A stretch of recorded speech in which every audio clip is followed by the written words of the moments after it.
Top 10 most Americans are wrong about crime. Hi there, and welcome to the channel. We're tackling a critical topic today: the top 10 myths Americans believe about crime. Stick with us to uncover the truth behind these common misconceptions. Number 10. Crime rates are always increasing. Many Americans believe that crime rates are perpetually rising, driven largely by sensational media coverage and high-profile incidents. This belief persists despite substantial evidence showing that crime rates, particularly violent crime rates, have generally declined over the past 2 decades. For instance, data from the FBI's Uniform Crime Reporting UCR program indicates a significant drop in both violent and property crime rates since the early 1990s. While isolated incidents of violence or major crimes can create a sense of insecurity, these are often outliers in an overall trend of declining crime. The media's focus on dramatic stories, rather than on long-term trends, contributes to the public's perception that crime is on the rise. This misperception can lead to undue fear and can influence public policy in ways that may not align with the actual data. What are the underlying factors contributing to this perception? And how can a more nuanced understanding of crime trends impact public safety strategies? Number 9. Most crime is committed by strangers. There's a widespread belief that most crimes are committed by strangers, fueling fears of random violence and theft. In reality, a substantial portion of criminal activity, especially violent crime, involves individuals who are known to the victims. According to the Bureau of Justice Statistics, many violent crimes, including assaults and homicides, occur within the context of personal relationships. Domestic violence and intimate partner violence are prime examples of crimes committed by individuals known to the victims. This misunderstanding can lead to misplaced fears about random criminal encounters, overshadowing the need for addressing interpersonal violence and improving community support systems. Recognizing that many crimes involve acquaintances, rather than strangers, can help shift public focus towards strengthening domestic and community relationships. How does the true nature of crime involving known individuals impact our approach to safety and community support? Number 8. Crime is a major problem only in urban areas. There's a common assumption that crime is predominantly an issue in large urban centers, while rural and suburban areas are perceived as safer. Although urban areas tend to experience higher crime rates due to factors such as population density and socioeconomic disparities, crime is also a significant issue in rural and suburban communities. Recent research indicates that certain types of crime, such as drug abuse and property crimes, are rising in less densely populated areas.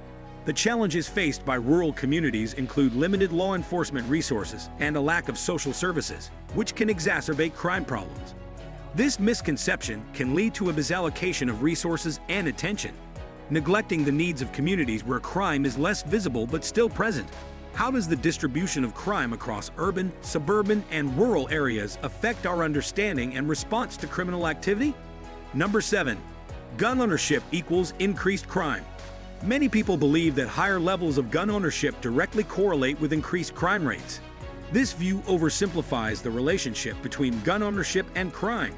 While some studies have found a correlation between high levels of gun ownership and higher rates of gun violence, this is not a universal truth. Research shows that in some areas with high rates of legal gun ownership, crime rates, particularly violent crime, are lower. The complexity of this issue means that gun ownership alone does not determine crime rates. Factors such as gun laws, enforcement practices, and social conditions play significant roles. Misunderstandings about this relationship can lead to misguided policy debates and overlook the need for comprehensive approaches to gun violence prevention. How do we reconcile the nuanced data on gun ownership and crime, and what are the implications for policy and public safety? Number 6. The criminal justice system is ineffective across the board. A common belief is that the criminal justice system is universally flawed and ineffective. While it is true that there are significant issues and areas for reform, many aspects of the criminal justice system work effectively to uphold public safety and administer justice. The system comprises various components, including law enforcement, the judiciary, and correctional facilities, each contributing to crime prevention and management.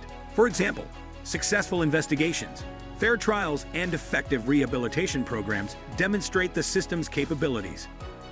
Acknowledging the successes and strengths of these components is crucial for understanding their overall impact and for fostering improvements.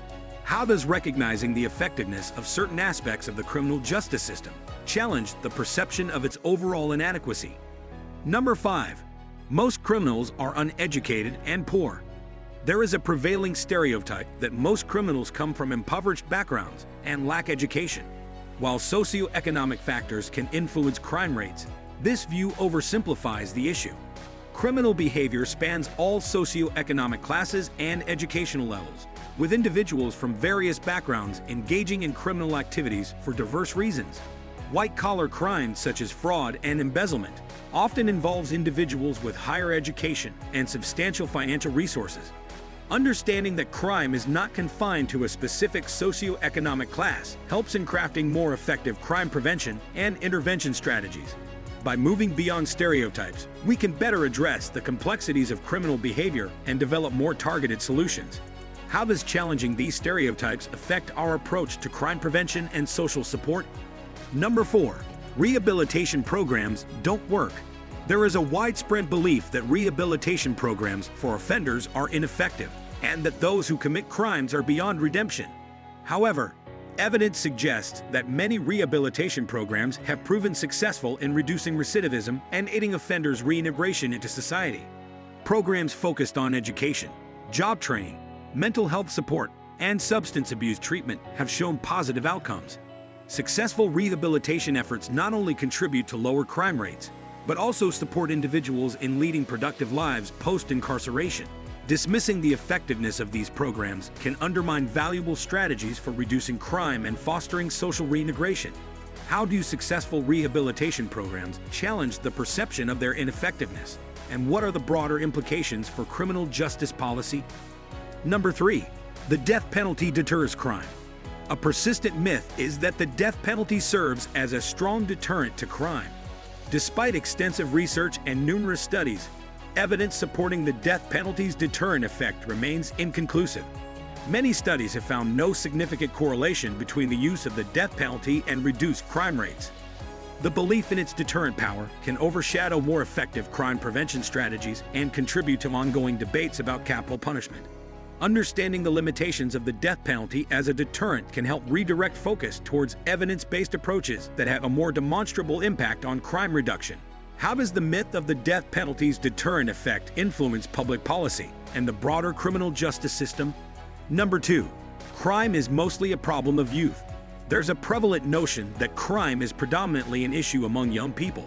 While youth involvement in crime is a significant concern, it is not the sole demographic contributing to criminal activity. Adults are also involved in various types of crime, including organized crime, white-collar crime, and domestic violence. By focusing too narrowly on youth crime, we risk neglecting the broader spectrum of criminal behavior and the need for comprehensive strategies that address all age groups. Understanding that crime spans different demographics can lead to more effective and inclusive crime prevention efforts.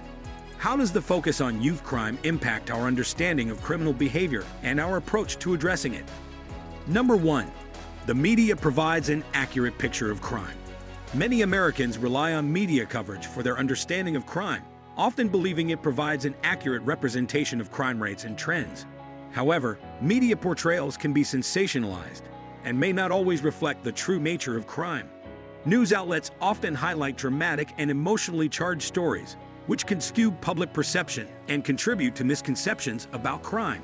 Recognizing the limitations of media coverage and seeking out comprehensive data and analysis can help develop a more accurate understanding of criminal activity. How does media coverage shape our perceptions of crime, and what steps can we take to ensure a more informed and balanced view? Thank you for tuning in. If you enjoy the content, please hit the like button and subscribe.